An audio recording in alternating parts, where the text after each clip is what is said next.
ಓದುತ್ತಿದ್ದೇನೆ. ಸರ್ಕಾರಿ ಪ್ರೌಢಶಾಲೆ ಅರಸೀಕೆರೆ. ನಮಸ್ಕಾರ, ನನ್ನ ಹೆಸರು ಶ್ರಾವಣಿ. 8ನೇ ತರಗತಿಯಲ್ಲಿ ಓದುತ್ತಿದ್ದೇನೆ. ನಮ್ಮ ಶಾಲೆಯ ಹೆಸರು ಸರ್ಕಾರಿ ಪ್ರೌಢಶಾಲೆ ಅರಸೀಕೆರೆ. ನಾವು ಮಾಡುತ್ತಿರುವ ಚಟುವಟಿಕೆ ಹೆಸರು ಜಲತರಂಗ ಘಟಕ ಶಬ್ದ. ಇದಕ್ಕೆ ಬೇಕಾಗಿರುವ ಸಾಮಗ್ರಿಗಳು 6 ಬೀಕರ್ ಮತ್ತೆ ಒಂದು ಗ್ಲಾಸಿನ ದಂಡ. ಇದನ್ನು ನಾವಿವಾಗ ಸ್ಪರ್ಶಿಸೋಣ.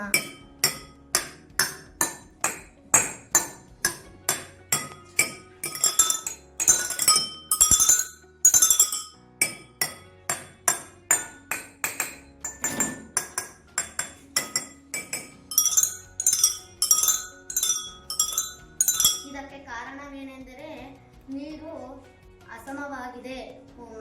ನೀರು ಹೆಚ್ಚಿದ್ದಂತೆಲ್ಲ ಹೆಚ್ಚು ಶಬ್ದ ಬರುತ್ತದೆ, ಕಡಿಮೆ ಇದ್ದಂತೆಲ್ಲ ಕಡಿಮೆ ಶಬ್ದ ಬರುತ್ತದೆ. ಗಮನಿಸಿ.